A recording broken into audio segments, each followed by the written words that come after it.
Welcome back, my friend. The lamps are lit, the wind has quieted, and somewhere in the shadows the Niffler has found something shiny again. But this time, it's not gold. It's a story, and tonight, he's ready to share it with you. So settle in and listen closely. It begins like this. Draco Malfoy woke at precisely 7 o'clock in the morning, before the first rays of winter sun had managed to pierce through the depths of the Black Lake above the Slytherin common room. This was his favorite moment of Saturday, the silence, absolute and undisturbed, that wrapped around the ancient stone walls of the dungeon. Around him, behind the heavy green velvet curtains of 4 other beds, his roommates still slept. Crabbe snored, low, rhythmic, irritating. Goyle muttered something in his sleep. Blaise Zapini, as always, slept soundlessly, as if he wasn't in the room at all. Draco did not hurry to rise. He lay motionless for several more minutes, staring at the green shimmer dancing on the ceiling, reflections from the lake water that penetrated through the narrow windows of the dormitory.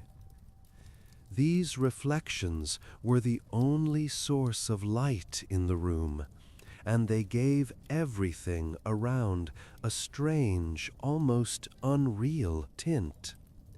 Silver and green, the colors of his house, the colors of his family, the colors in which he felt most himself.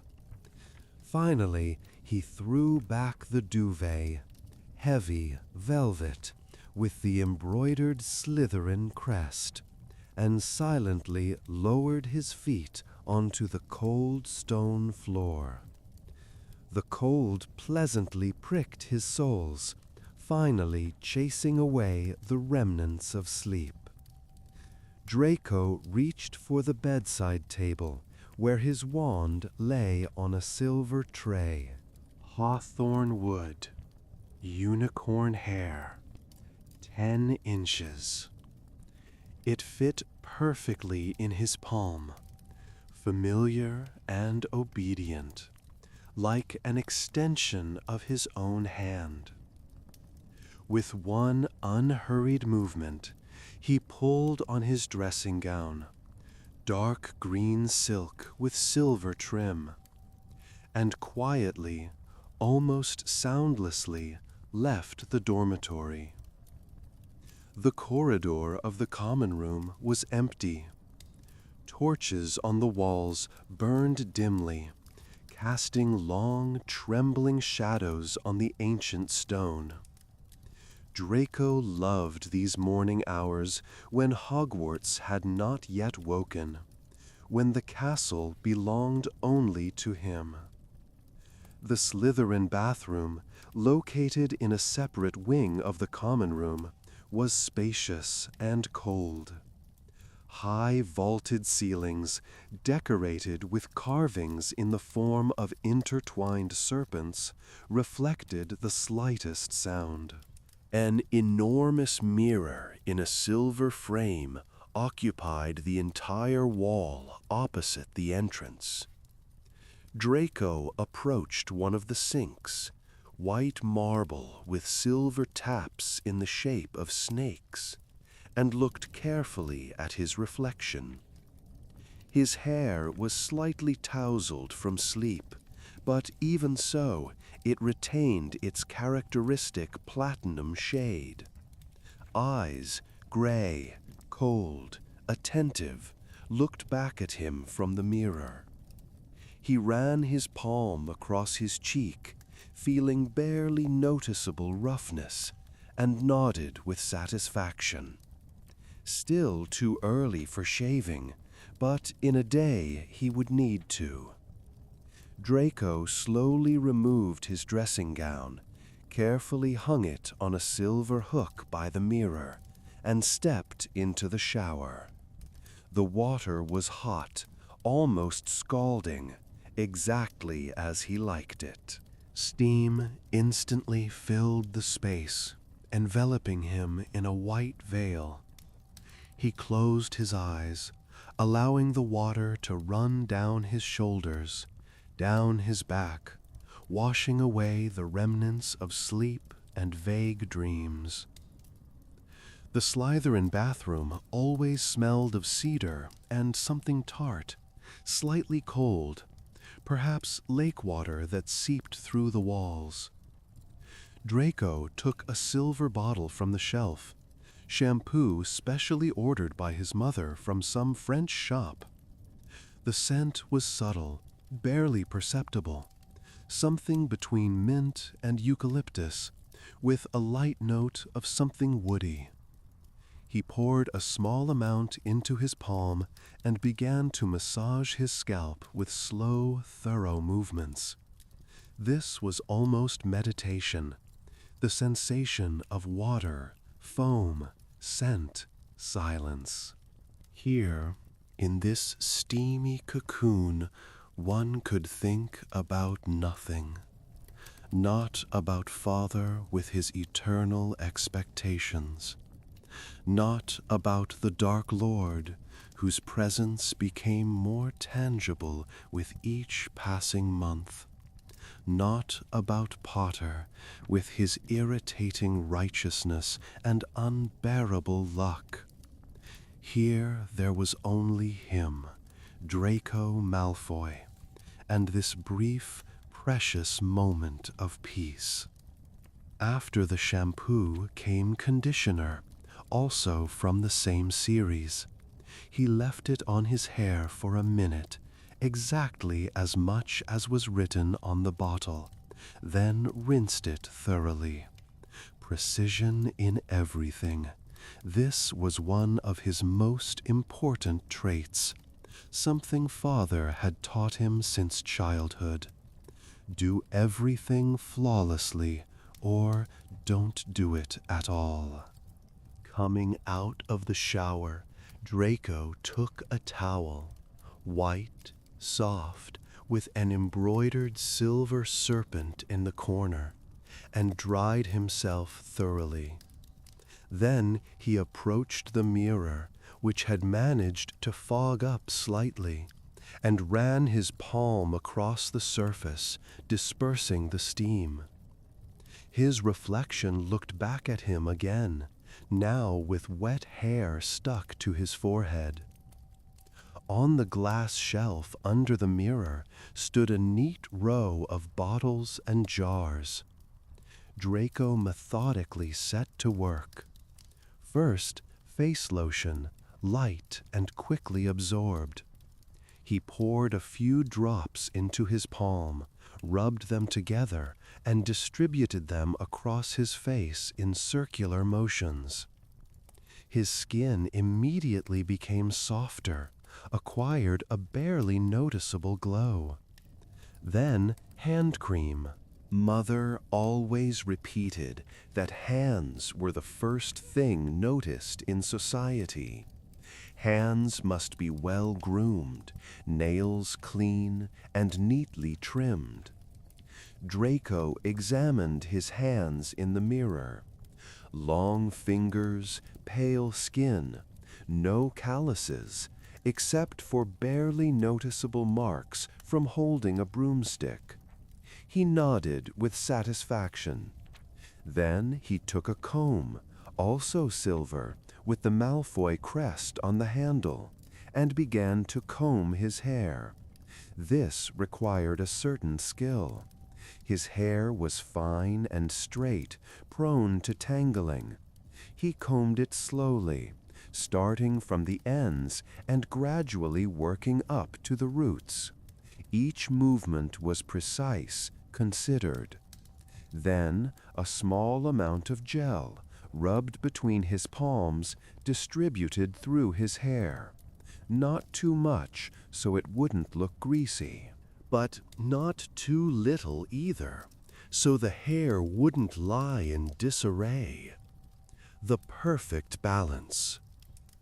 Draco combed his hair back from his forehead, letting a few strands fall across his face, seemingly careless, but actually carefully calculated negligence.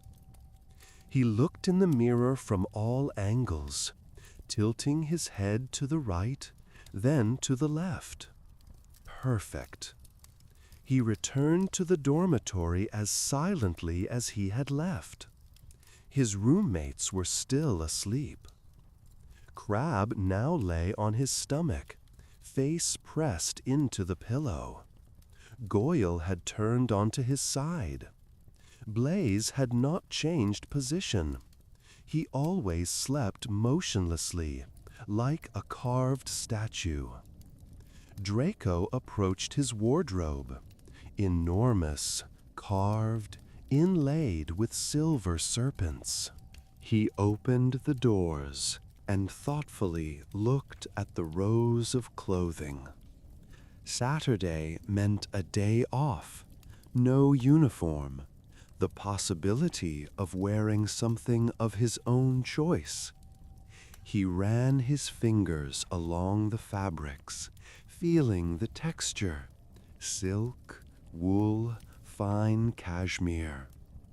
Finally, he chose a white shirt, the finest quality linen, soft and cool to the touch.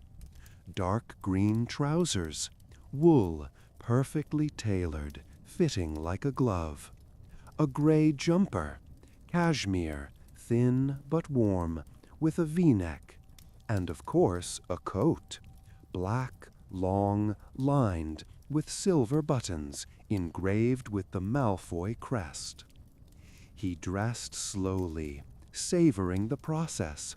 First underwear, silk, black, seamless. Then the shirt. He fastened the buttons one by one, starting from the bottom and working up to the collar. He adjusted the cuffs. They had to lie flat, without a single wrinkle. Then the trousers. Belt, black leather with a silver buckle. The jumper. He pulled it over his head carefully, so as not to ruin his hair. Approaching the mirror, Draco critically examined himself. He adjusted the shirt collar so it showed slightly above the jumper. He straightened his shoulders. Yes, perfect. Elegant, but not overdressed. Confident, but without excessive pretension. The scarf. He took it from the chair. Long, gray cashmere, soft as a cloud. A gift from Mother for his last birthday. Draco wrapped it around his neck in several loops, leaving the ends hanging freely. Then the coat. He pulled it onto his shoulders, feeling the familiar weight of expensive fabric. He fastened the top 2 buttons, leaving the rest open. A final glance in the mirror. Platinum hair, flawlessly styled. Gray eyes, cold and confident. Clothing that fit perfectly. Draco smiled ever so slightly at himself. Yes, exactly right. This was him, Draco Malfoy, heir to one of the oldest and noblest pure-blood families. And today, this Saturday, he belonged only to himself. He took his wand from the table, tucked it into the inner pocket of his coat, and left the dormitory. The Slytherin common room was empty. The fireplace was dying, casting its last reflections on the green armchairs and dark wooden panels. Here and there on the tables lay forgotten textbooks, parchments, empty goblets. But Draco paid no attention to this. He headed for the exit, his footsteps echoing on the stone floor. The dungeon corridors were cold and damp, as always. Torches burned dimly, illuminating the path to the main stairs. Draco walked confidently, knowing every turn, every step. Hogwarts had been his home for 5 years now, and he knew this castle almost as well as Malfoy Manor. Climbing the stairs, he passed several portraits. Most of their inhabitants were still asleep, snoring or quietly muttering something in their sleep. One old witch in a green dress woke up, saw him, and nodded. Draco nodded back indifferently, without stopping. The great hall greeted him almost empty. At the long Slytherin table sat only 3 students, 2 first-years discussing something animatedly, and 1 girl from the 6th year absorbed in a book. At the Ravenclaw table, 4. At the Hufflepuff table, 2. The Gryffindor table was absolutely empty. Well, nothing surprising. Gryffindors were never known for rising early. Draco walked to his usual place, approximately in the middle of the Slytherin table, facing the windows. From here, there was a wonderful view of the snow-covered grounds of Hogwarts. He sat down, straightened his coat so it wouldn't crease, and placed his scarf on the bench beside him. Within seconds, food appeared before him. This was one of the wonders of Hogwarts that was impossible to get used to. The house elves in the kitchen worked flawlessly, anticipating the students' desires. Before Draco appeared, a breakfast he might have chosen himself. An omelette with truffles and fresh herbs, 3 slices of toasted bread, a small portion of smoked salmon, a silver teapot with green tea, and a goblet of freshly squeezed orange juice. He took a fork, silver, with the Slytherin crest on the handle, and began to eat slowly, methodically. The omelette was perfect, soft, airy, with the subtle mushroom aroma of truffle. The salmon, fresh, delicate, with a light saltiness. The bread, crispy outside and soft inside. Beside his plate lay a book he had brought with him. Noble Families, History and Legacy of Britain's Pure-Blood Dynasties. A leather-bound volume with gold embossing on the cover. Draco was reading it for the 3rd time, not because he had to, but because he wanted to. He liked feeling the connection to his roots, understanding where he came from, who his ancestors were. He read slowly, occasionally raising the goblet of tea to his lips. The tea was hot, slightly tart, with a light note of jasmine.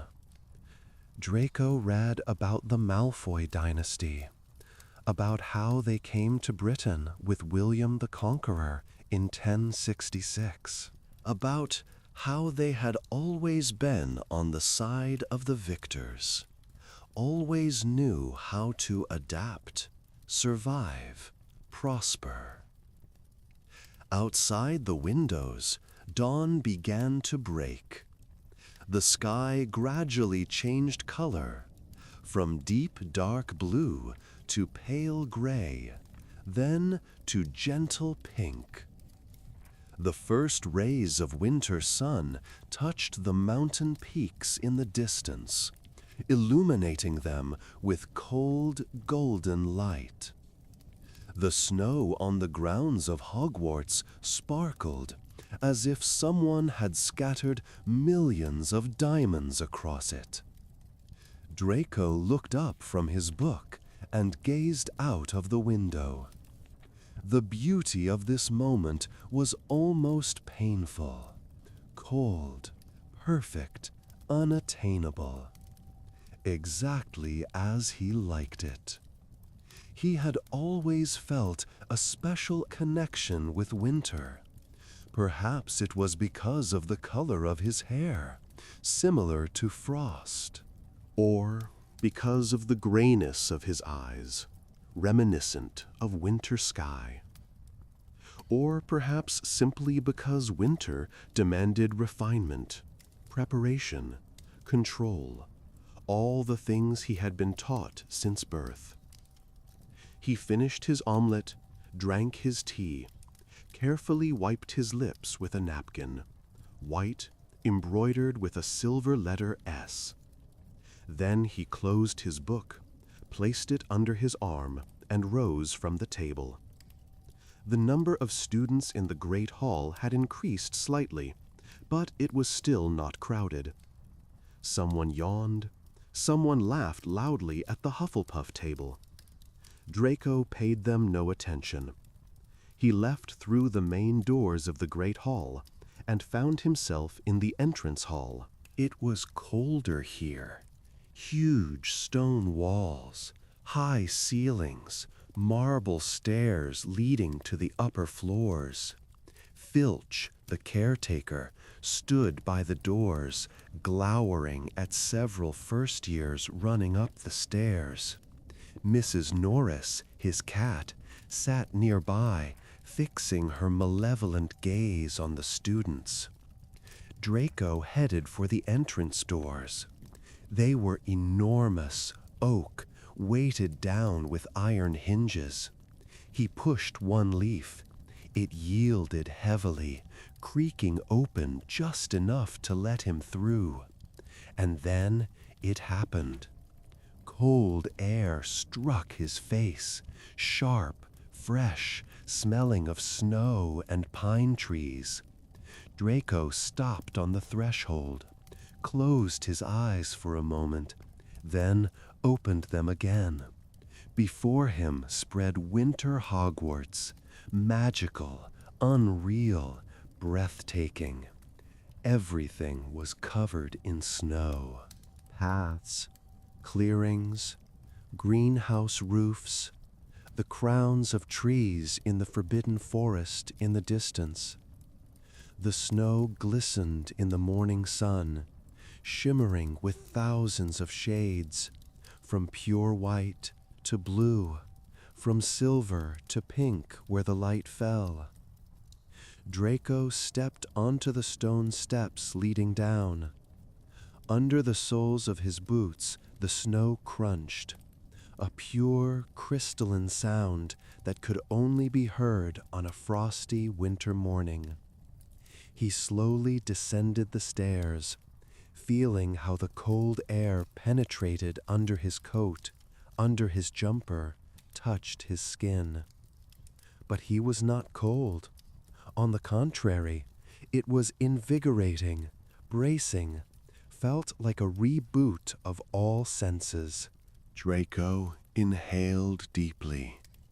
The air was fresh, almost painfully clean, with a light aroma of smoke from the castle chimneys and pine from the forest. He took several steps across the snow-covered clearing, leaving clear footprints behind him. Then he stopped, adjusted his scarf.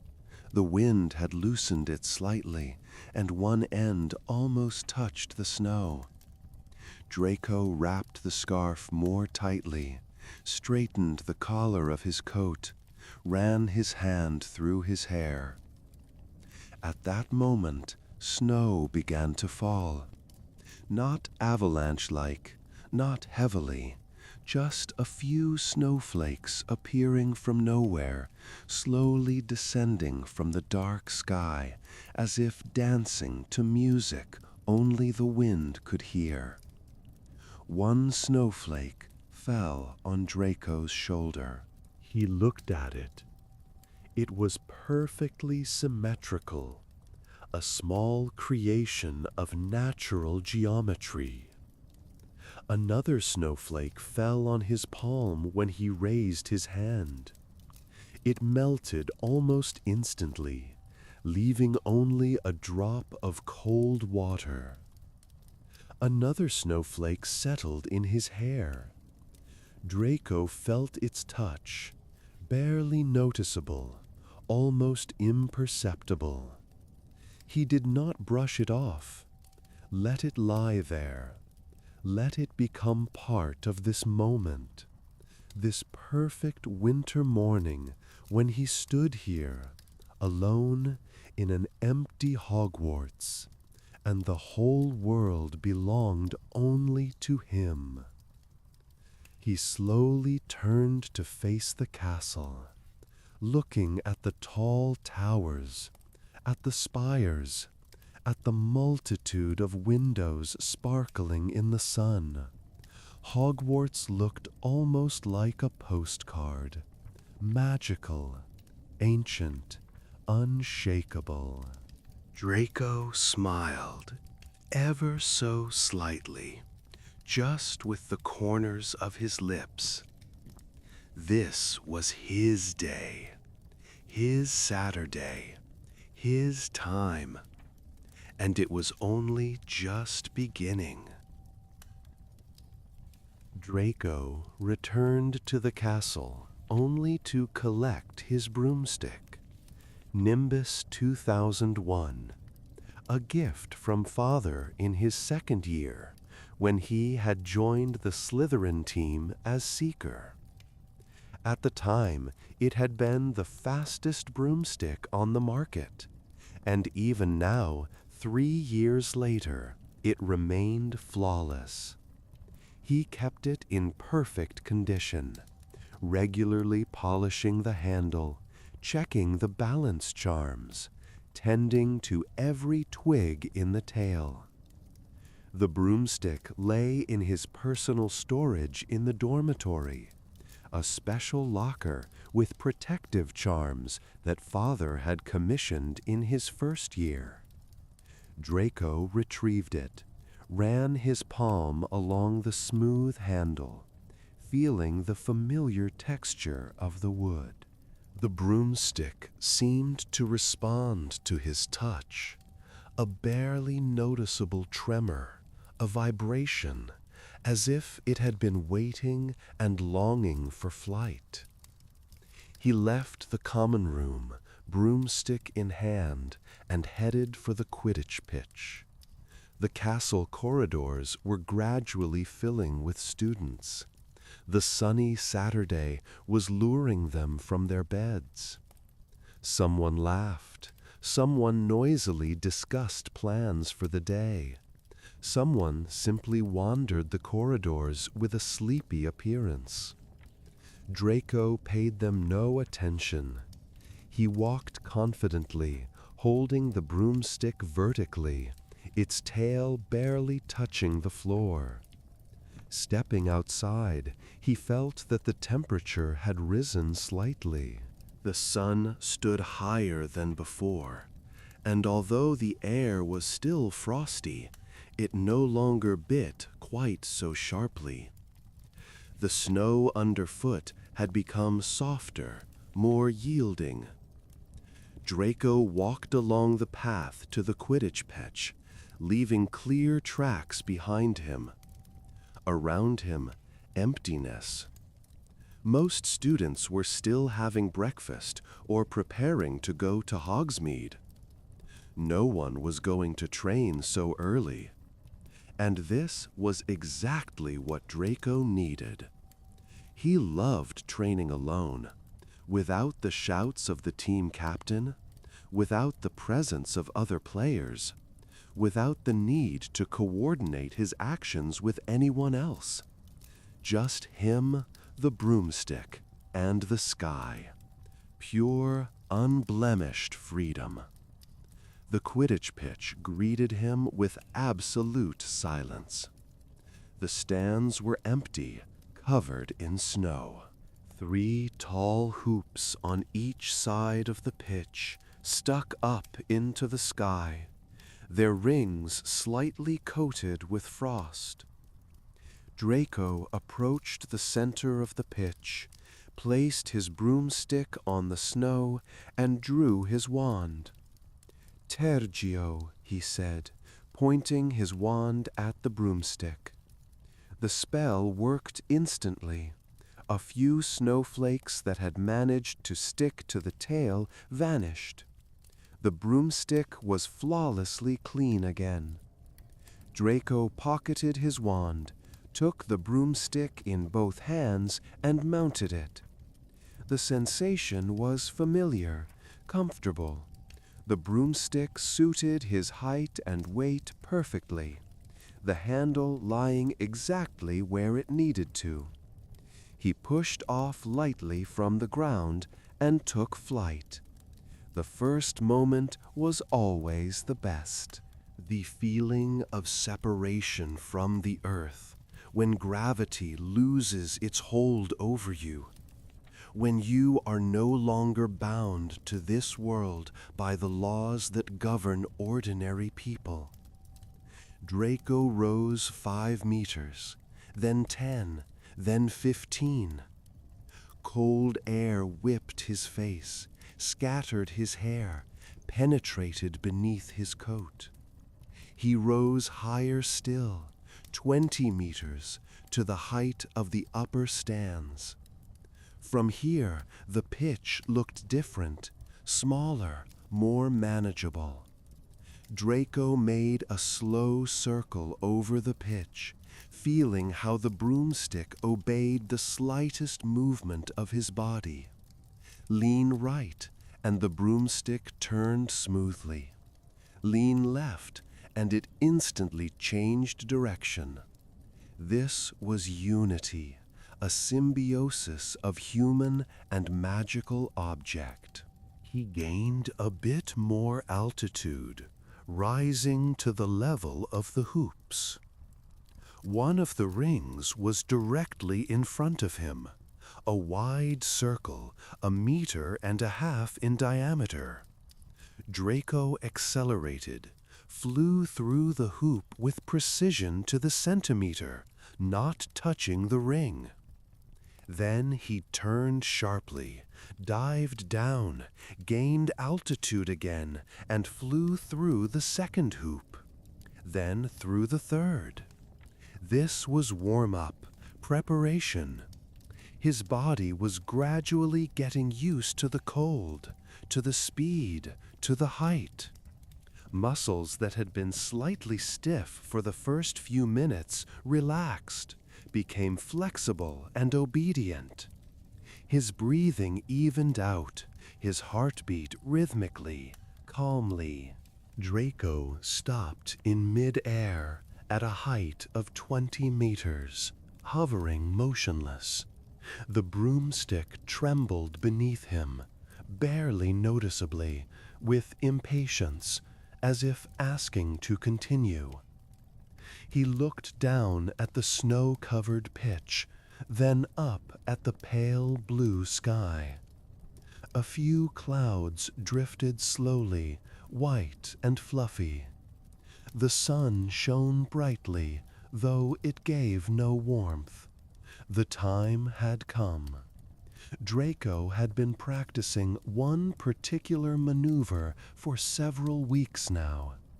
Difficult, risky, one that demanded absolute concentration and trust in the broomstick. He had seen a professional seeker perform it at the World Cup 2 years ago. That moment had stayed with him forever. It was called the plummeting falcon, A sharp dive from great height with simultaneous spinning, followed by an instant recovery from the fall just meters from the ground. The maneuver was dangerous. One miscalculation and one could crash into the ground at full speed. Draco had already been training it from a height of 10 meters, then 15. Today, he had decided to try from 25. He gained altitude, rising higher and higher. 20 meters, 22, 25. Here the air was colder, thinner. The wind blew stronger, pushing him first one way, then another. Draco gripped the broomstick handle tightly, feeling the wood dig into his palms, even through his gloves. He stopped, hovering in place. Deep breath. Exhale. Another breath. Concentration. Everything disappeared. The stands, the castle, the forest in the distance. All that remained was the pitch below and the sky above. Draco leaned forward. The broomstick responded instantly, going into a dive. The ground began to approach, slowly at first, then faster, faster still. Wind howled in his ears, cold air cut his face. Draco turned the broomstick handle slightly to the left and began to spin. One rotation.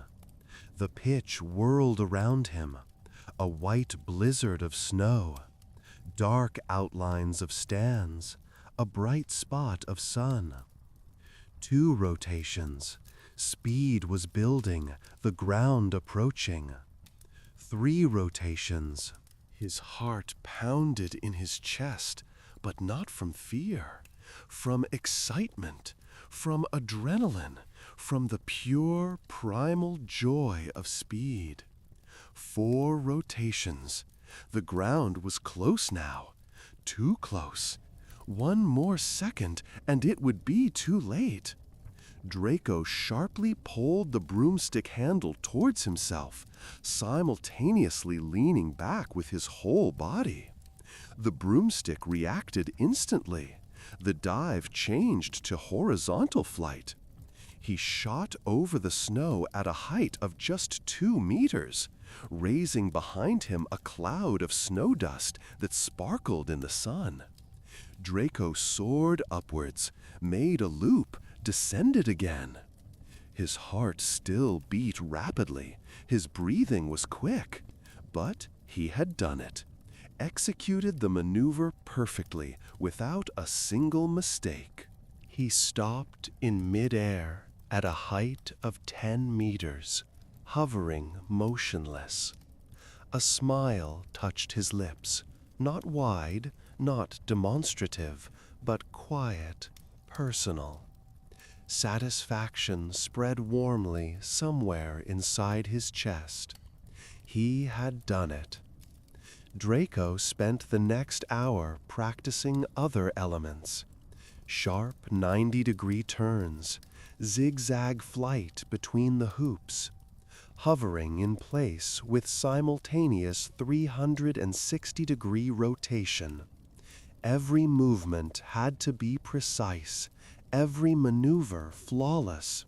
This was not just a game, not just a sport. This was art. His muscles began to ache, barely noticeable at first, then more strongly.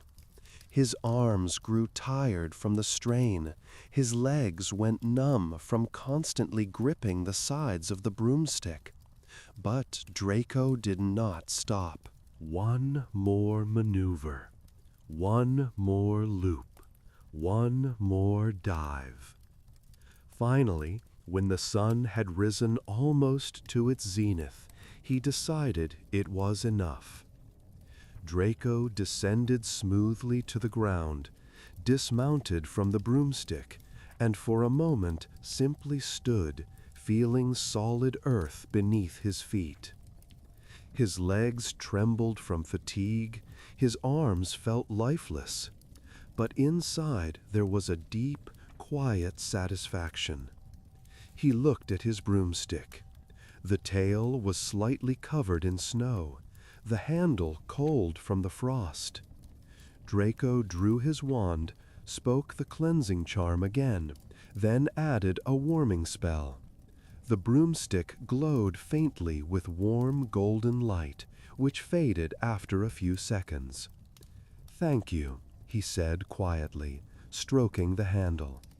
He always spoke to his broomstick after training. It might seem strange to someone else, but Draco believed that a broomstick was not just an object. It was a partner, an extension of himself, and it deserved respect. Draco headed back to the castle slowly, unhurriedly. His body was tired, but pleasantly tired, as after hard but productive work. He carried the broomstick on his shoulder, feeling its familiar weight. Snow crunched underfoot. The sun warmed his face, as much as winter sun could warm. By the entrance to the castle, he stopped, turned to face the Quidditch pitch.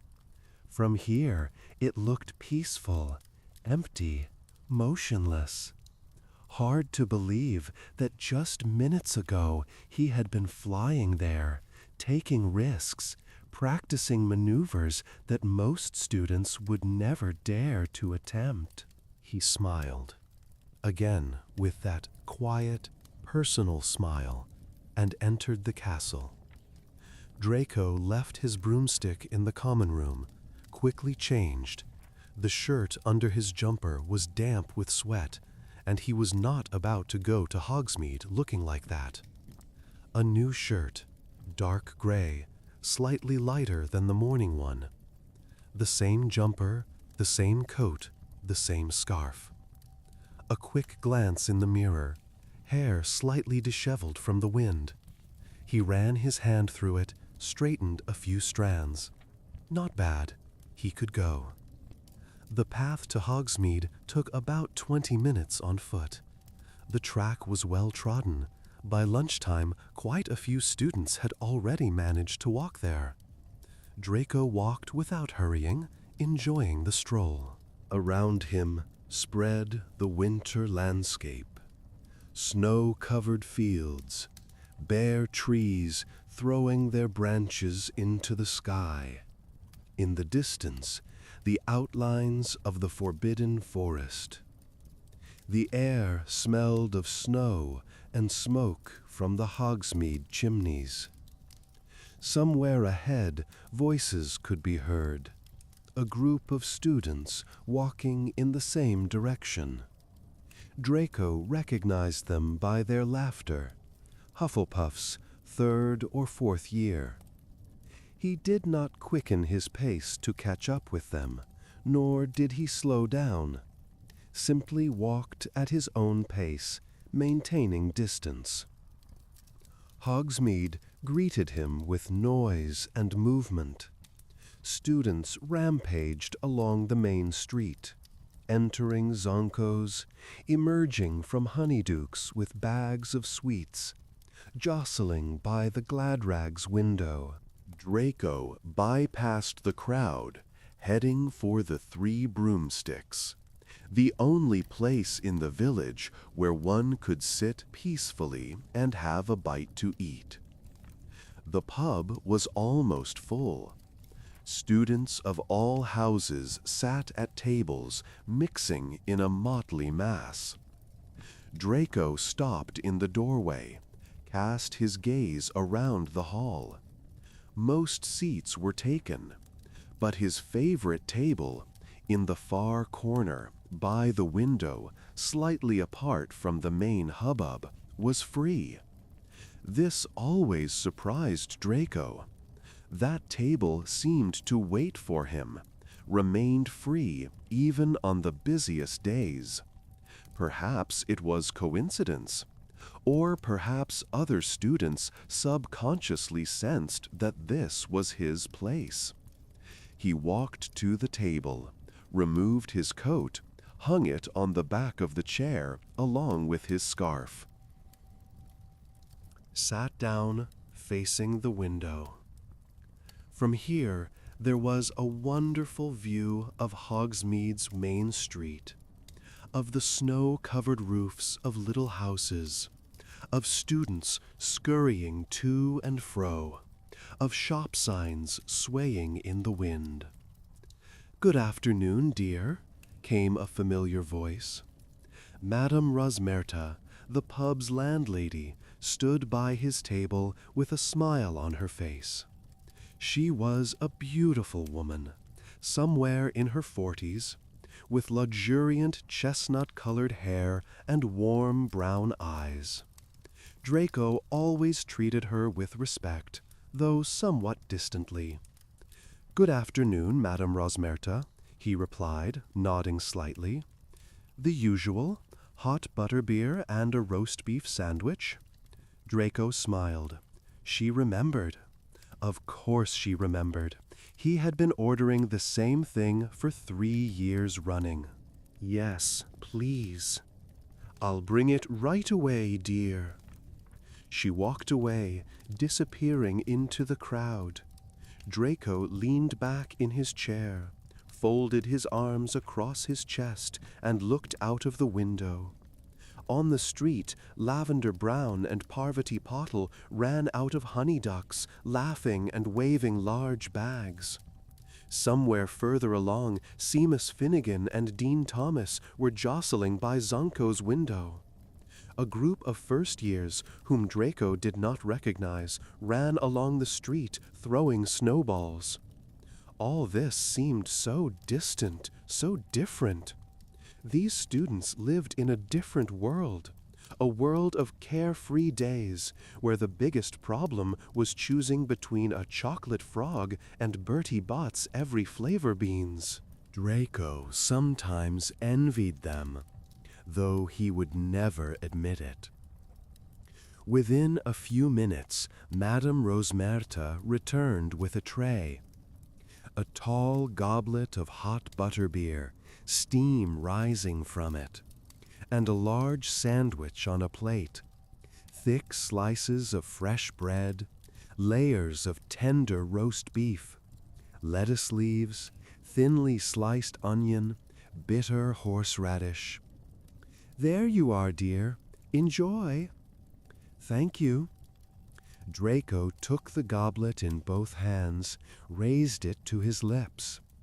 The aroma was divine, sweetish, creamy, with a light note of spices.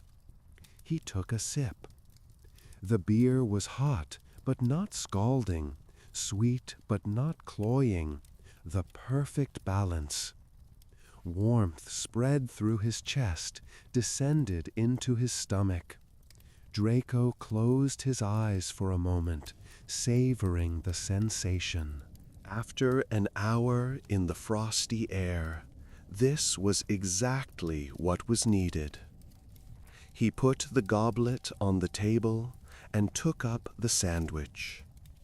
The bread was fresh, slightly warm, soft inside and crispy outside. The roast beef, juicy, tender, seasoned just right. Draco ate slowly, unhurriedly, occasionally taking a sip of beer. At the neighboring table, a group of third-year Gryffindors were loudly discussing something about Quidditch. One of them claimed that the Chudley Cannons would win the league this year. Another argued, insisting on a victory for the Holyhead Harpies. Draco did not join the conversation, did not even look in their direction. But he listened, involuntarily, because their voices were too loud to ignore. Through the window, he saw Potter, Weasley, and Granger pass by on the street. Potter was laughing at something Weasley had said. Granger carried a package of books. Of course, even on a day off, she could not help buying something for study. Draco followed them with his gaze until they disappeared round the corner. His relationship with Potter was complicated. On the one hand, envy, irritation, old rivalry that began in first year. On the other, something akin to respect, though Draco would never admit it. Potter had something that Draco did not: ease, naturalness, the ability to draw people to him without effort. But today, Draco did not want to think about Potter. Did not want to think about envy, about rivalry, about everything that had poisoned their relationship for years. Today was his day, and he would not allow anyone, not even Harry Potter, to spoil it. He finished his sandwich, drank his beer.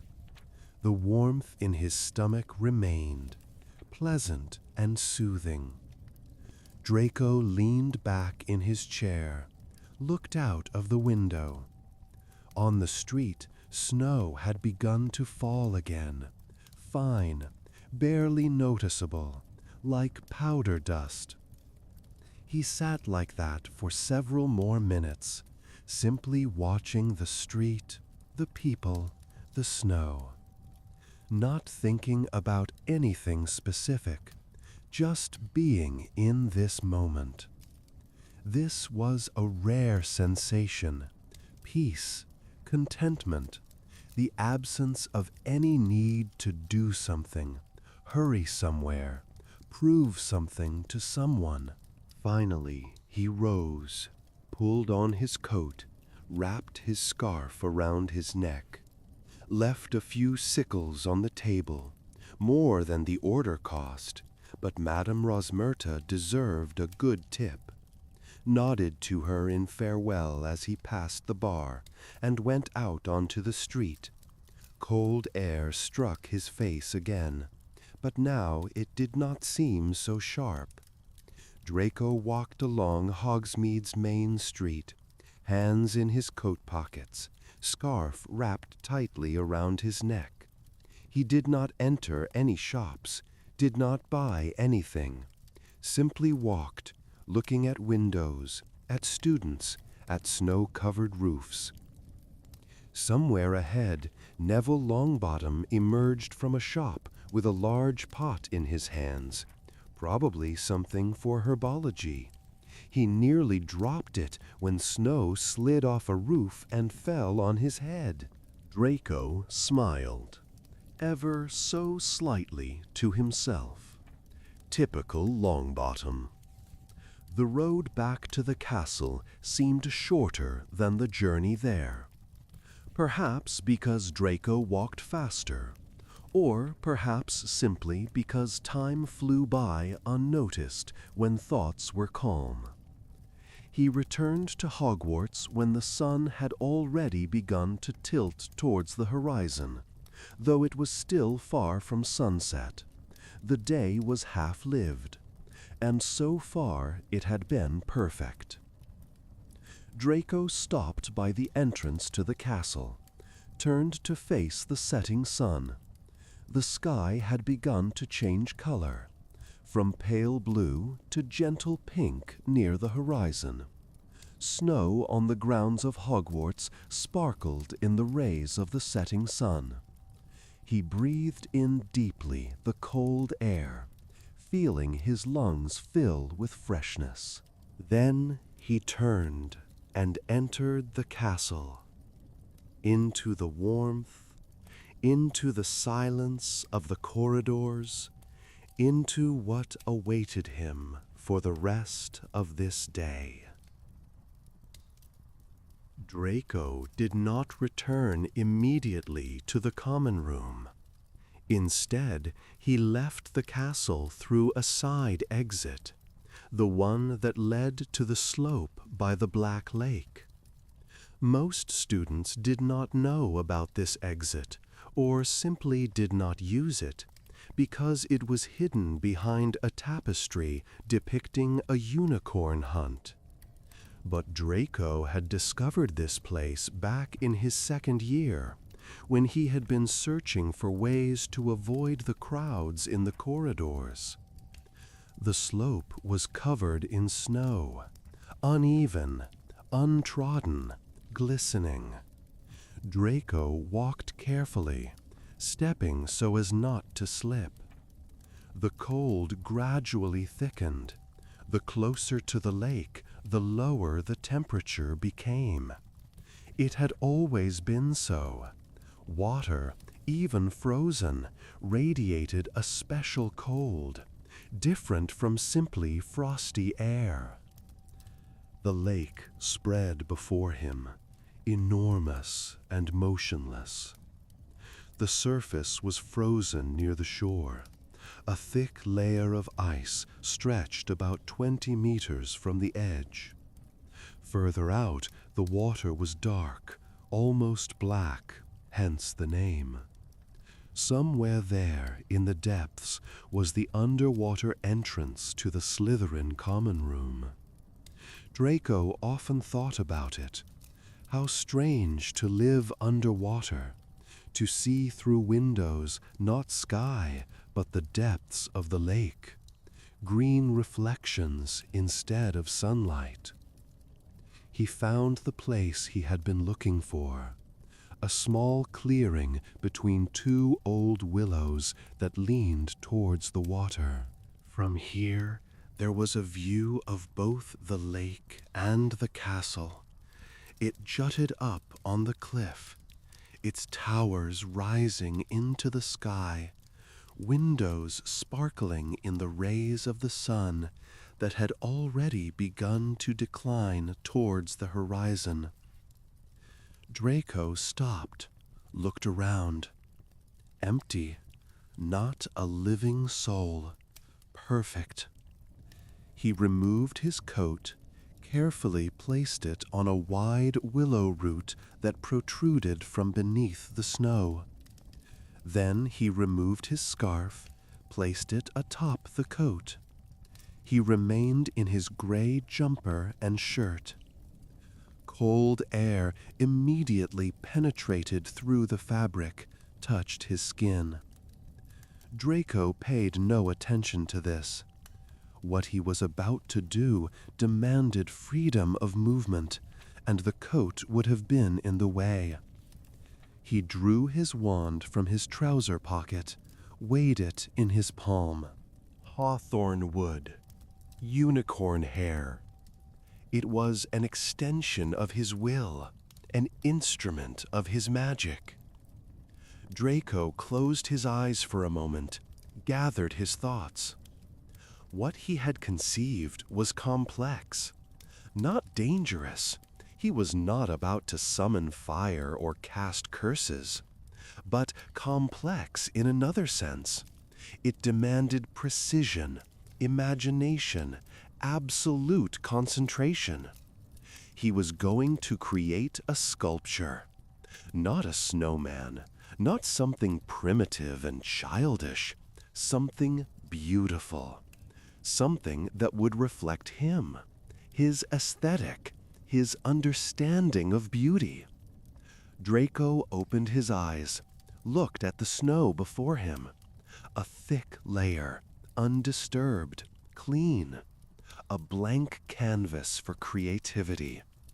He raised his wand, pointed it at the snow, and began. "Glacius," he said quietly.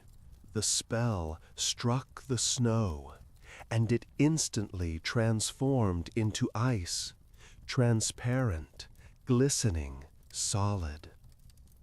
Draco began to form the base, a wide pedestal from which rose a central column. He worked with his wand like a sculptor with a chisel, only instead of touch he used magic. The movements had to be precise. Too strong a strike and the ice might crack. Too weak and the form would not hold. Draco worked slowly, methodically, forming the foundation for what was to emerge. Somewhere at the back of his consciousness, he felt the cold. The shirt under his jumper was thin. Wind penetrated through the fabric. His fingers were beginning to go numb. But he ignored it. Right now, only the magic mattered. Only the creation. When the base was ready, Draco took a step back, assessed the work. Good, stable. He could continue. He raised his wand again and began to form what was being born in his imagination. A phoenix. Not an ordinary phoenix. Not a bird one might see in books or paintings. No. This was to be a winter phoenix, a phoenix of ice and snow, a creature that combined fire and cold, life and death, beauty and danger. Draco began with the wings. He moved his wand smoothly, drawing from the ice long, curved forms. Each feather had to be separate, each perfectly symmetrical in relation to its neighbor. This demanded absolute concentration. He closed his eyes, feeling the magic that flowed from his wand into the ice, shaping it, changing it. The first wing, the second.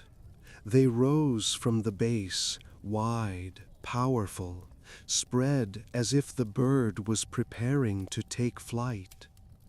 Draco stepped back, looked. Yes, exactly right. But this was only the beginning. The body. He began to form the chest, back, neck of the phoenix. The ice obeyed, took the shapes that were born in his imagination. Draco worked faster now, more confidently. His movements became more fluid. Magic flowed more easily. He felt the rhythm, entered a state where body and mind worked as one. The head. This was the most complex part. The beak had to be sharp, but not crude. The eyes, empty but expressive. Draco leaned closer, working with his wand almost at a distance of just centimeters from the ice. Each movement was microscopic, precise. He carved details, the line of the beak, the curve of the neck, the hollow where the eyes should be. Time disappeared. Draco did not know how much had passed. 15 minutes? Half an hour? An hour? He worked, completely immersed in the process. The cold that penetrated to his bones, the fatigue in the arm holding the wand, the numbness in his fingers, all of this was somewhere far away, unimportant, unreal. Finally, he stepped back, lowered his wand. Before him stood a phoenix, ice-formed, transparent, glistening in the rays of the sun that had already begun to set. About 2 meters tall, with spread wings that seemed so thin they would break at any moment, but were actually strong and stable. But this was not yet complete. Draco knew he had to do something more, add a final touch that would transform a simple sculpture into a masterpiece. He raised his wand, pointed it at the phoenix, and quietly, almost in a whisper, spoke a spell his mother had taught him years ago. Lux argentum. Silver light shot from the tip of his wand, not harsh, not bright, but soft, gentle, like moonlight. It entwined the ice phoenix, began to seep into the ice, fill it from within. The sculpture began to glow, barely noticeably at first, then more strongly. Draco moved his wand slowly in circular motions, directing the light where it was needed. The wings shone brighter, each feather separately, like tongues of flame, only silver, cold. The body glowed with softer light that pulsed rhythmically, like a heartbeat. The head, beak, eyes, they glowed brightest, 2 points of silver fire that looked directly at Draco. He finished the spell, lowered his wand. The silver light stopped flowing, but what was already in the ice remained. The phoenix stood before him alive, not truly alive, of course, but enough to seem so. It glowed in the twilight that had begun to thicken, casting silver reflections on the snow around it, on the trees, on the lake water. Draco looked at his work, not moving. His heart beat rapidly.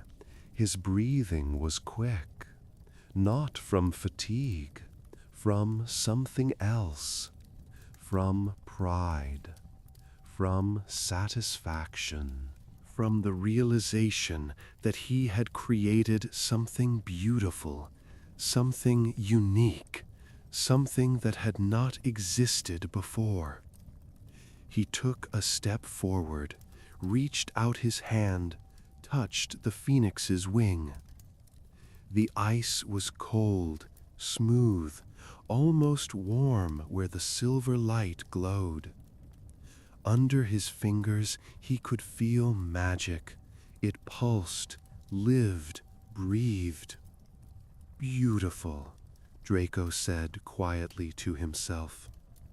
He walked around the sculpture, looking at it from all sides. From where he had stood initially, the phoenix seemed ready for flight. From the side, frozen in motion, as if caught in the moment of turning. From behind, powerful, unshakable, with wings that covered half the sky. Draco returned to his starting position, looked at the phoenix again. The sun had almost set. The sky was painted in deep shades of orange and red near the horizon, transitioning to violet and dark blue higher up. The first stars were beginning to appear. The phoenix's silver glow became brighter in the darkness, more contrasting. How long would this last? A day? 2? A week? Draco did not know. The magic he had used was not permanent. Sometime the light would fade, the ice would melt, or someone would simply break the sculpture. But that did not matter. What mattered was the process, was the moment of creation, was this instant when he stood here, looking at what had been born from his imagination and magic. He felt how the cold had finally broken through his concentration. His body trembled. The fingers on his hands practically could not be felt. His face burned from the frost. Draco approached the willow root, took his coat, pulled it onto his shoulders. The warm lining instantly enveloped him, but the cold inside remained. He took his scarf, wrapped it around his neck, pulled the coat collar higher. A final glance at the phoenix. Silver light, ice wings, empty eyes looking somewhere into the distance. Draco smiled, with that quiet, personal smile that no one ever saw.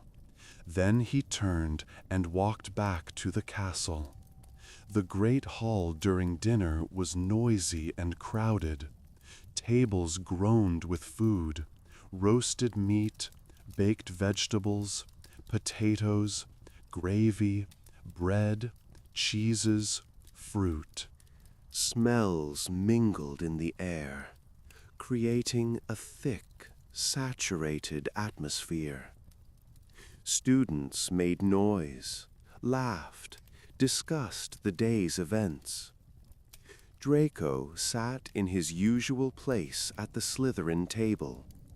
Crabbe and Goyle sat nearby, consuming food with a speed rare even for them. Pansy Parkinson sat opposite, telling Millicent Bulstrode something. Blaise Zabini was a bit further away, reading a book even during dinner. Draco ate in silence. On his plate lay a piece of roasted chicken, a portion of mashed potato, several slices of cucumber. He ate slowly, methodically, paying no attention to the conversations around him. "Draco, you've been missing all day," came Pansy's voice. He raised his gaze. She was looking at him with curiosity, her head tilted slightly to the side. "I was busy," Draco replied curtly. "With what?" "Things." Pansy rolled her eyes, but did not insist further. She was used to his terseness, to the fact that he rarely shared details of his personal life. Draco continued eating. The chicken was juicy, seasoned just right. The mash soft, creamy, but he hardly tasted it. His thoughts were somewhere there, by the lake, by the ice phoenix that glowed with silver light in the darkness. At the Gryffindor table, something happened. Loud laughter, someone slapped their palm on the table. Draco did not look in that direction. He was not interested in what had happened there. He was generally interested in very little at this moment, apart from the food on his plate and the calm that reigned in his head. When he had finished eating, he simply rose and left the great hall. He did not say goodbye, did not explain where he was going, simply left. Crabbe and Goyle did not even notice. They were too occupied with food. Pansy raised her gaze but said nothing. The corridors were relatively empty. Most students were still at dinner. Draco walked slowly, hands in his coat pockets, scarf still wrapped around his neck. He could have removed his coat, removed his scarf. It was warm in the castle. But he liked the feeling of fabric around his neck, the weight of the coat on his shoulders. It gave a sense of protection, a shell, separation from the rest of the world. He descended the stairs to the dungeons, walked along the corridors to the entrance to the Slytherin common room. Today's password was Sanguis Purus, pure blood. Draco spoke it, and the door opened. The common room was almost empty. By the fireplace sat a couple of fifth years talking quietly. At one of the tables, someone was doing homework, but most students were still at dinner or somewhere in the castle. Draco walked to his favorite armchair, large, green, with a high back, that stood in the corner by the window. From here, one could see the depths of the lake, green reflections of water that penetrated through the glass. He sat down, leaned back, closed his eyes. Silence, peace, warmth from the fireplace that reached even here, to the corner. Draco breathed slowly, deeply, feeling how his body relaxed, how the tension that had accumulated during the day gradually receded. He thought about the phoenix, about how the light had entwined the ice, how the wings had sparkled with silver radiance, how the empty eyes had looked at him. This was his creation, his magic. No one else would have made it like this. No one else could have. Draco opened his eyes, looked at the fire in the fireplace.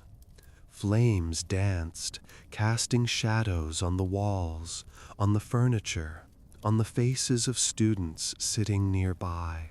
He listened to the wood crackle and pop, to the wind howl somewhere far away in the castle's ventilation shafts.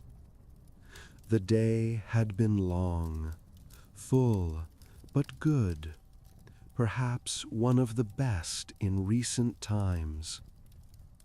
Draco allowed himself to relax completely, simply to sit, not thinking about anything specific, allowing his mind to wander.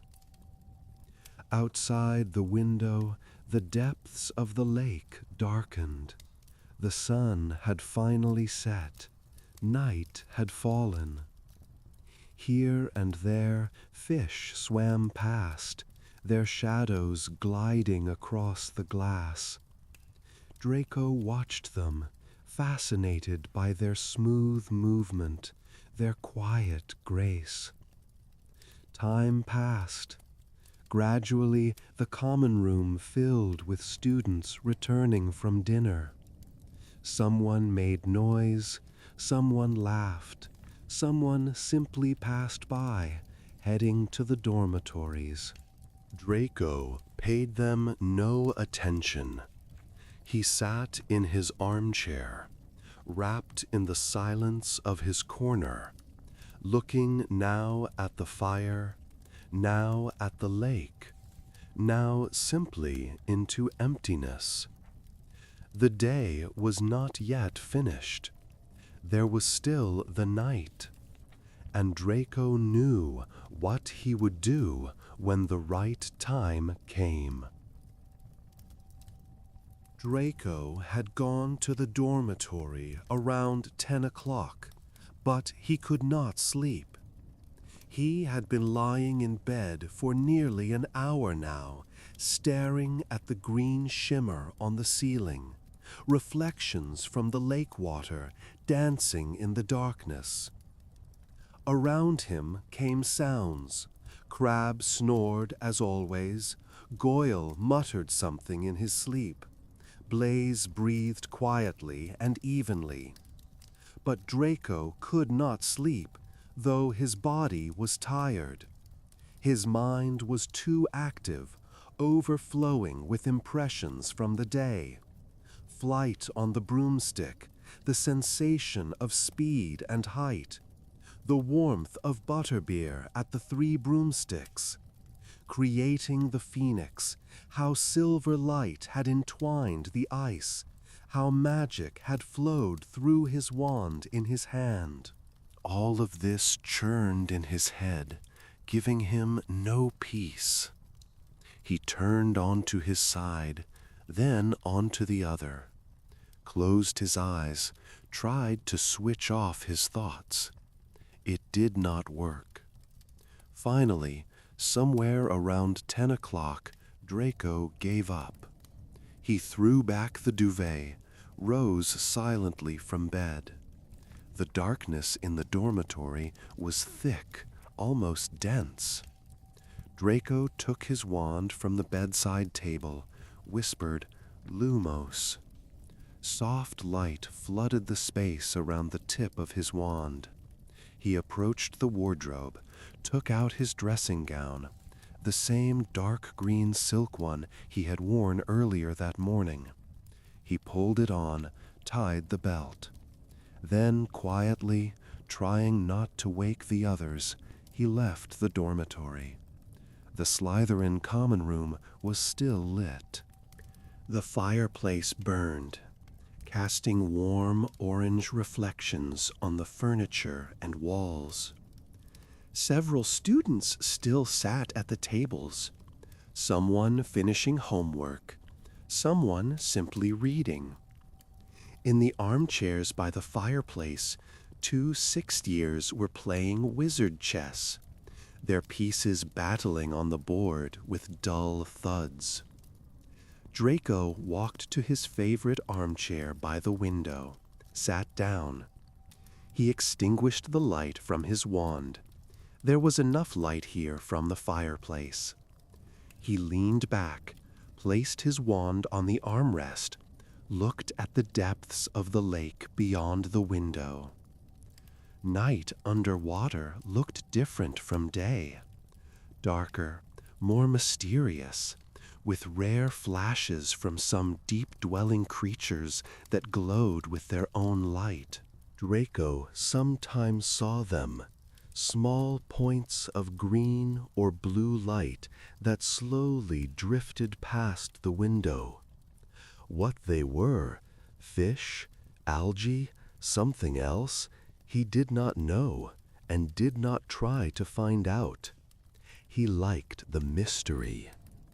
He sat like that for nearly an hour, simply looking out of the window, occasionally shifting his gaze to the fire in the fireplace. Around him, it gradually became quieter. Students, one by one, departed to their dormitories. First went those who had been sitting at the tables. Then the 2 sixth years finished their game of chess. One won, the other thanked him glumly for the game, and they too left. By 11 o'clock, only 3 students remained in the common room, besides Draco. A girl from 4th year who was reading by the fireplace. A boy from 5th year who was dozing in an armchair. And another girl, younger, perhaps 3rd year, who was writing something on parchment, concentrating as she leaned over the table. Draco waited. He knew that soon they too would leave, and he would be alone. And so it happened. Around 11:30, the girl by the fireplace yawned, closed her book, and left. The boy who had been dozing woke up, shook his head as if chasing away sleep, and he too disappeared into the corridor leading to the dormitories. The younger girl wrote longest, but even she finally put down her quill, gathered her things, and left. Silence. Absolute, complete silence, which Draco had been waiting for. Only the crackling of logs in the fireplace, the quiet hum of wind somewhere in the castle's ventilation shafts, the rare gurgling of water in the lake, nothing more. Draco rose from his armchair, approached the fireplace. He stood, looking at the flames, feeling warmth on his face. Then he turned, headed for the exit from the common room. The dungeon corridors were dark and cold. torches burned dimly, illuminating only small sections of stone corridor. Draco walked soundlessly, his footsteps barely echoing on the stone. He knew this castle like the back of his hand, knew every turn, every step, every secret passage. He climbed to the first floor, then the second, the third. Portraits on the walls slept, their inhabitants snoring or muttering something in their sleep. Mrs. Norris, Filch's cat, flashed by at the end of the corridor. Her eyes gleamed in the darkness. Then she disappeared round the corner. Draco did not stop. He knew that Filch was now, most likely, patrolling another wing of the castle. The stairs to the Astronomy Tower were narrow and steep. Draco climbed slowly, holding with one hand to the cold stone wall.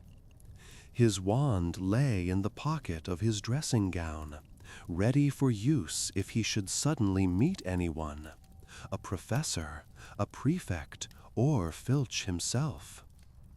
But he met no one. Finally, he reached the top. The wooden doors to the tower were closed, but not locked. Draco pushed them. They opened with a creak, admitting him. The cold struck instantly. Here, at the top of the tower, the wind blew more strongly than below. It was sharp, almost aggressive, penetrating through the silk of his dressing gown, touching his skin. Draco stopped on the threshold, allowing himself to get used to the temperature.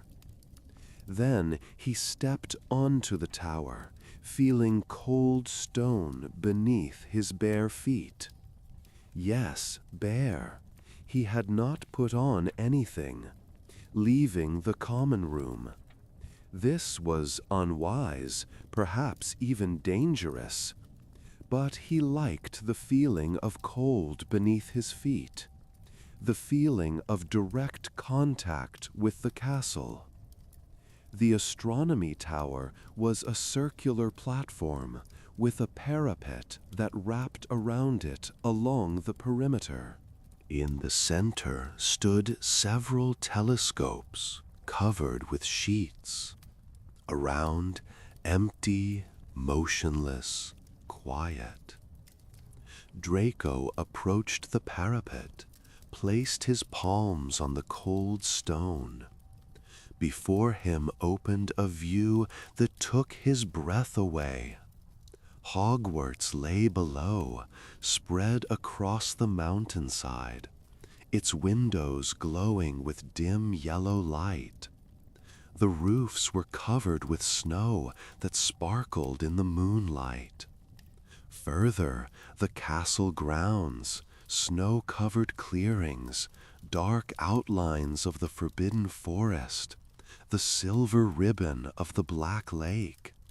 And beyond all this, mountains rising on the horizon, their peaks white with snow. But most breathtaking was the sky. It was clear, absolutely clear, without a single cloud. Stars shone in millions of points, large and small, bright and dim, white and slightly bluish.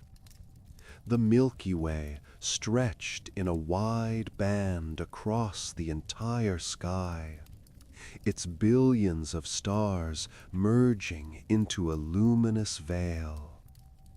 The moon hung slightly above the horizon, almost full, enormous, pale silver, so bright that it cast shadows on the snow. Draco stood motionless, looking upwards. The cold no longer seemed so sharp. His body had got used to it, had begun to generate its own warmth. He breathed slowly, deeply, inhaling frosty air that smelled of snow and altitude. The wind strengthened. It tore at his dressing gown, scattered his hair, made him squint. But he did not leave, did not step back from the parapet. Simply stood, allowing the wind to do its work, feeling its strength, its boundless, primal energy. At that moment, snow began to fall. At first, a few snowflakes that appeared from nowhere, slowly descending from the dark sky. Then more still. Within a minute, genuine snow danced in the air. Not heavy, not avalanche-like, but soft, gentle, as if someone was scattering silver dust from the sky. Draco held out his hand, palm upwards. Snowflakes fell on his skin, melted instantly, leaving tiny drops of cold water. He watched them, mesmerized by their simple beauty, their perfect symmetry, their transience. One snowflake fell on his cheek. He felt its touch, barely noticeable, cold, gentle. Another on his forehead, another on his lips. Draco closed his eyes, tilted his head back, allowing the snow to fall on his face.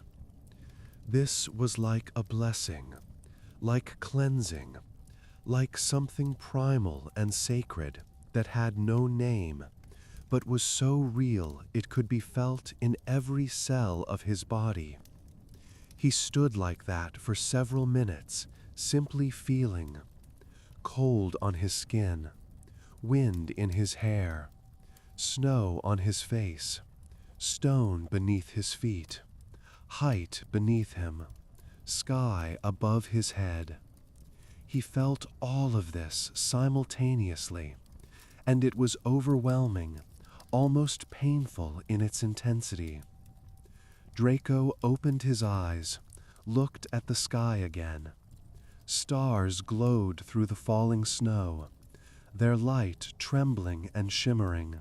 The moon was partially obscured by the snowy curtain, but still shone brightly enough to illuminate the tower, the parapet, Draco himself. He slowly turned, walked around the tower. From each side opened a different view. To the east, the forbidden forest, dark and mysterious. To the west, mountains rising into the sky. To the north, Hogsmeade, barely visible in the distance, its windows glowing with dim lights. To the south, open spaces, fields and clearings stretching to the horizon. All of this was his. Not in ownership, not in the literal sense, but at this moment, at this instant, on this tower, he possessed all of this. Hogsworth, the grounds, the sky, the stars, the moon, the snow. Everything belonged to him, because he was here, because he saw this, because he felt this. Draco returned to the parapet facing the castle. He placed both palms on the stone, leaned forward, looking down. The height was dizzying, 50 meters, perhaps more. Enough to kill if one fell. But he was not afraid, never feared heights. On the contrary, it attracted him. gave a sense of perspective, understanding of his place in the world. He looked at his hands on the parapet. His skin was pale, almost glowing in the moonlight. His fingers long, refined, trembling slightly from the cold. On his right hand, on his wrist, faintly stood out a mark from the watch he wore during the day, but had removed before sleep. Draco raised his gaze to the moon. It hung directly before him, enormous, silvery, perfect. Around it, snow fell, creating the illusion that not snow was falling down, but the moon was rising upwards, cutting through the snowy curtain. At that moment, he felt something strange, not a physical sensation, not an emotion in the usual sense, something deeper. A feeling of absolute control, not over the castle, not over other people, not over magic, but over himself, over himself, over his life, over his place in the world.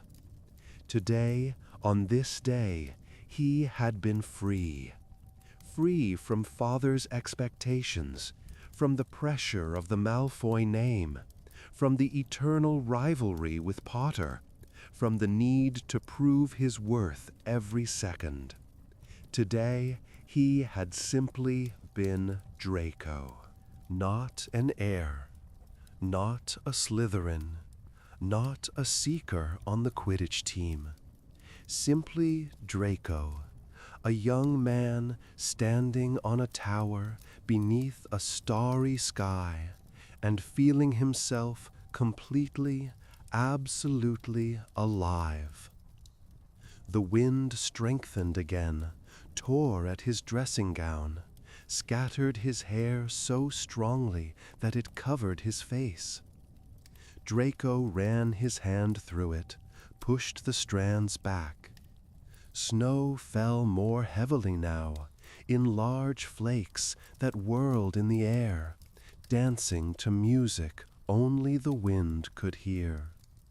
He smiled, not barely noticeably as usual, but truly, widely, sincerely, without any mask, without any pretense. No one saw this smile, only the stars, only the moon, only the falling snow, and that was perfect. Draco did not know how long he stood there, perhaps 10 minutes, perhaps half an hour. Time had lost meaning. There existed only him, the tower, the sky. Finally, the cold became too strong to ignore. The toes on his feet had gone numb. His hands trembled so strongly they were hard to control. Draco stepped back from the parapet, turned towards the doors. A final glance at the sky, at the stars, at the moon, at the falling snow. A final deep breath of frosty air. A final sensation of wind on his face. Then he entered inside the tower, closed the doors behind him. The silence was deafening after the howling of the wind. Draco descended the stairs slowly, carefully. His feet were wooden from the cold. It was hard to feel the steps beneath his soles. The castle corridors seemed warm after the tower, though in fact it was cool here. Draco walked faster now, trying to warm his body with movement. He descended to the dungeons, spoke the password, his voice was hoarse from the cold, and entered the common room. The common room was empty. The fireplace was dying. Only a few embers smoldered among the ashes. Draco did not rekindle it. He walked straight to the dormitory, quietly opened the doors, entered. Darkness, warmth, the sounds of sleeping roommates. Everything was as he had left it. Draco approached his bed, removed his dressing gown, hung it on the back of the chair. He lay down under the duvet, feeling how the cold sheets gradually warmed from the heat of his body. He lay motionless, looking at the green shimmer on the ceiling. His body gradually thawed. The fingers on his feet and hands began to be felt again. Warmth spread throughout his body, pleasant, soothing, enveloping. Draco closed his eyes. In his head there were still images, stars, moon, falling snow, the sensation of wind on his face, cold beneath his feet, height beneath him, the feeling of absolute control, absolute freedom. Today had been a perfect day. From the first moment when he had woken in the silence of the empty common room, to the last on the Astronomy Tower beneath the starry sky. Everything he had done for himself. Everything he had felt completely, without remainder. Such days were few, too few. Most of the time he lived by rules. Rules of family, rules of society, rules he set for himself. But today there had been no rules. There had been only freedom. Draco smiled in the darkness. Tomorrow everything would return to the usual rhythm. Tomorrow there would again be lessons, homework, Quidditch training, the need to maintain reputation. Tomorrow he would again become that Draco Malfoy whom everyone knew, cold, confident, slightly arrogant. But today, at least for this one day, he had been himself, his true self, and that was the most precious thing he could give himself. Sleep began to envelop him, soft and warm like a blanket.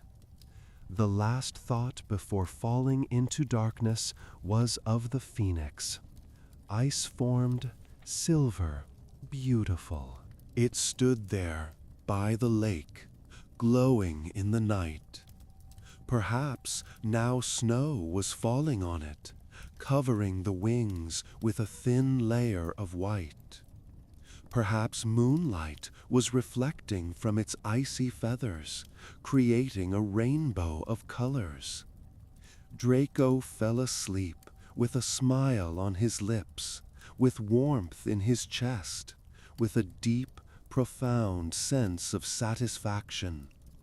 Today had been his day, his Saturday, his precious, perfect moment in time.